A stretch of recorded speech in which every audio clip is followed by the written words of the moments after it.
One के उस हिस्से में जहां सूरज की किरणें पत्तों को चूमकर धरती पर उतरती थी, वहां एक मृग विचरता था।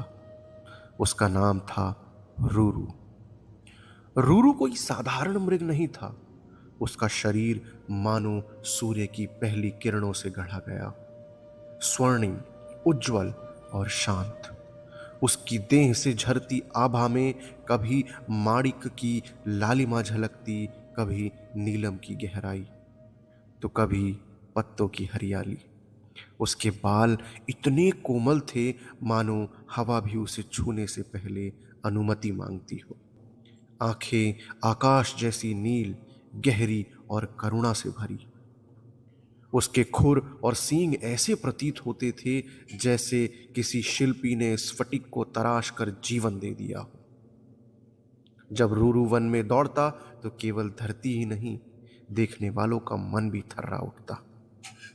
पक्षी अपने पंख थाम लेते, हिरण ठहर जाते और वृक्ष भी जैसे पल भर के लिए सांस रोक लेते थे। पर रूरू की सबसे बड़ी विशेषता उसका सौंदर्य नहीं था।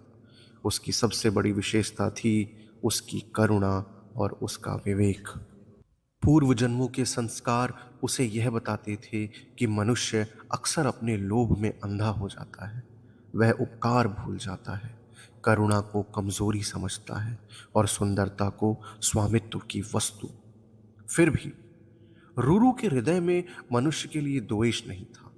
उसके लिए हर जीव, चाहे वह वन का हो या नगर का, सब समान थे।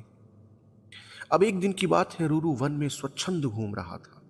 हवा में पत्तों की सरसराहट थी और पास की पहाड़ी नदी अपने वेग से बह रही थी। अचानक एक चीख।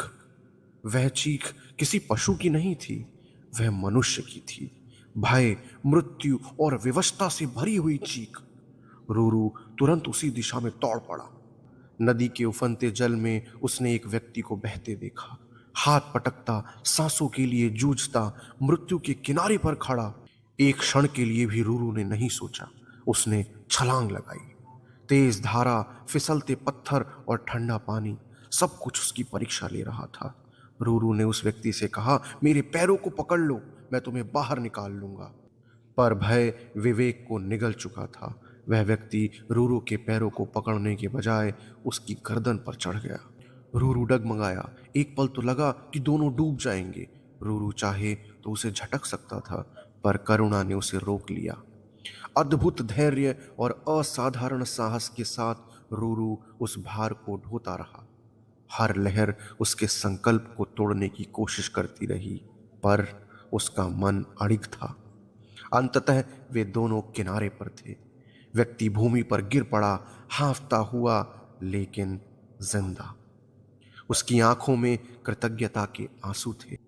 वह रूरू के चरणों में गिर पड़ा, पर रूरू ने उसे उठाया और शांत स्वर में कहा, यदि सच में आभारी हो तो मेरी एक बात मानो। किसी से मत कहना कि तुम्हें एक स्वर्ण मृग ने बचाया है। मनुष्य सुंदरता को पूजा नहीं, शिकार बनाता है। वह व्यक्ति सिर हिलाकर चला गया और रूरू वन की शांति में लौट गया। समय बीता। एक रात उस राज्य की रानी ने स्वप्न देखा। स्वप्न में एक अद्भुत मृग, स्वर्णिम, तेजस्वी, अनुपम। उसकी सुंदरता ने रानी के मन में लालसा जगा दी। सुबह होते ही उसने राजा से कहा, मुझे वह मृग चाहिए जो रात मैंने सपनों में देखा है। वह मेरी आंखों के सामने होना चाहिए। अब राजा सत्ता और मोह में बंधा था। उसने आदेश दिया, नगर में ढिंढोरा पिटवा दिया। जो कोई उस मृग का पता लगाएगा उसे एक गांव और अपार धन संपत्ति मिलेगी। यह आवाज उस व्यक्ति के कानों तक भी पहुंची जिसे कभी रूरू ने जीवन दिया था। लोभ ने कृतज्ञता को दबा दिया। वह दौड़ता हुआ दरबार पहुंचा और सब कुछ बता दिया। वन को घेर लिया गया। धनुष चढ़े, तीर चमकने लगे। रूरू चारों ओर से घिरा पड़ा था। उसने राजा से शांत स्वर में पूछा, राजन, मुझे मारने से पहले बस इतना बताओ, तुम्हें मेरा पता कैसे चला? अब राजा ने उस व्यक्ति की ओर इशारा किया। उस क्षण रूरू की आंखों में पीड़ा नहीं, एक गहरी सीख थी। उसके मुख से शब्द निकले, पानी से लकड़ी निकाल लेना सरल है, पर उपकार भूलने वालों को बचाना सबसे कठिन। राजा ठिठक गया। रूरू ने पूरी कहानी सुना दी।